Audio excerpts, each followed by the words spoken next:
chronique de Charles Fay, chronique sur l'actualité politique. Charles, pour vous, on s'achemine vers une recomposition de l'espace politique et probablement au détriment d'un certain Ousmane Sonko. Quelle semaine! Béni soit Touba d'avoir éclairé le maquis qui avait besoin d'un solide prétexte pour desserrer l'étau dans lequel il s'était empêtré lui-même, pour n'avoir écouté personne et fait comme bon lui semble. La puissance du pouvoir, voire l'ivresse de l'absolu illusoire, est sûrement passée par là, à travers le fameux dieu du jeu et du moi, entre le jeu conscient de son moi présidentiel et le moi impérial esselé, mis à nu par la réalité.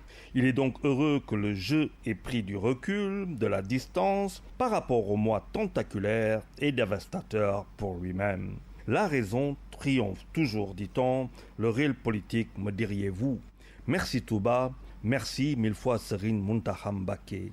Mieux vaut tard que jamais, surtout quand les affaires ne tournent pas rond. Quoi que puisse en dire l'argentier du pays, comme beaucoup de mes compatriotes, je me demande où passe le fric du pays. Le Diallo nous dit que 71% du budget de l'État ont été exécutés au 23 septembre dernier. Je veux bien le croire, mais je ne suis plus un enfant de cœur et je ne crois pas non plus au Père Noël. L'affranchissement, le déclic est passé par là depuis les années 1970.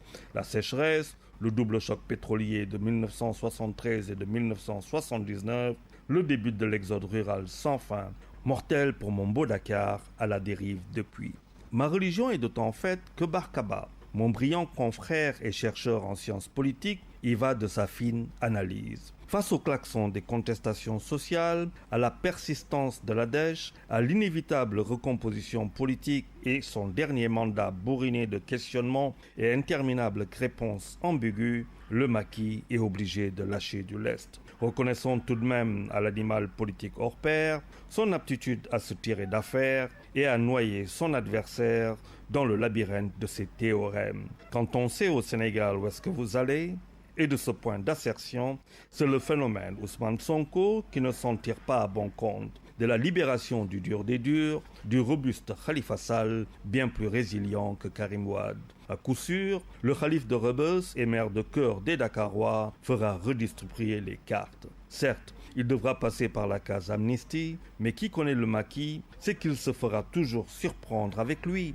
Du moment que c'est tout le monde sauf le ténébreux Sonko, parions qu'il n'y aura pas d'allumettes dans ces vapeurs de gaz et de pétrole.